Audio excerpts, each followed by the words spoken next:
So, for our next topic, what we will see now is about body positioning. So, how should we stand when facing a blade in front of a threat? There are various combat bases based on different martial arts systems, more open bases, more closed, more frontal body, more lateral body, aesthetic, etc. There are various types and gestures of fighting depending on the system you are part of or which you intend to train one day.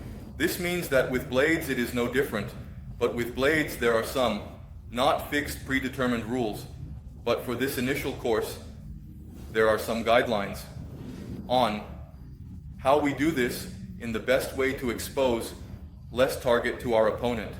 This means that if we think here as if you were the opponent, then I am in front of you.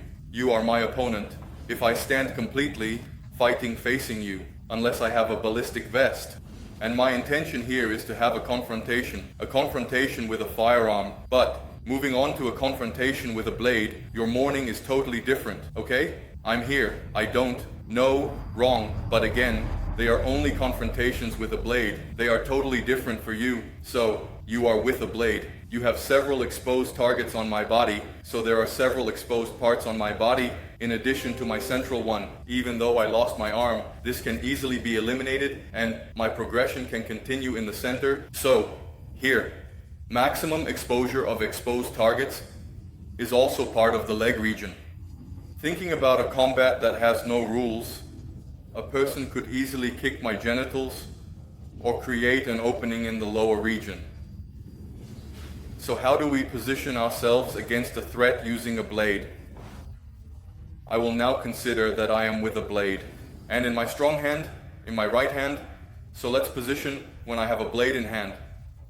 If I am without a blade against someone who has a blade, you will see this in the videos when we use bare hands against a blade.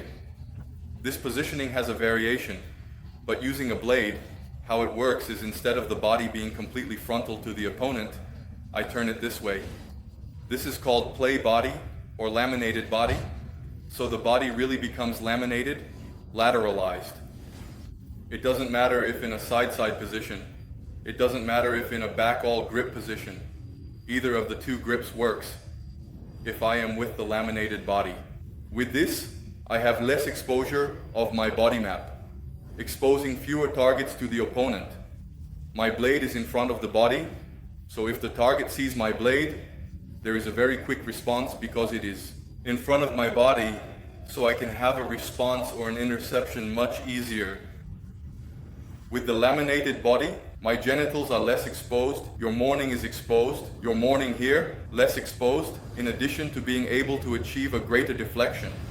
I have my blade in front of my body, this is my hand. The positioning of the hand now, you will also see in the Bagsack and Pakao videos of the grips, but the positioning of the hand, I will keep it raised like this, being able to be at this tip here or here. If you draw a triangle, it can have these three contact points with my hand, right? It can be open or closed, right? The hand, also the radial artery, if I leave it too much here, it becomes exposed. I can even fight with it like this, my radial artery. But then the body is laminated. The base of my arm also protects my organs in this region. My heart is behind, right? I am protecting my superior vena cava, the head area itself, just as it works in unarmed combat. If I fight here, I then have my chin exposed. I also protect the airway and trachea from impacts. So, thinking about unarmed combat, I am completely exposed here. That's all. That's it. And this already has a position with more rigidity. In this part, in addition to protecting my jaw, I am also keeping my cervical area more protected. Thinking about it, it's not different, but I am not expecting impact traumas at this moment. I am perhaps expecting another blade against me. So if I stay completely here, the chance of someone coming to do this is great. So I can also shrug my shoulder here and use this positioning to close the gap that is in my irregular carotid artery. So basically this is the braided border, basic knife positioning, laminated body, lateralized, fewer exposed targets, the knife with response point. This is our basic positioning that we will use almost all the time when we are using a blade. Laminated body.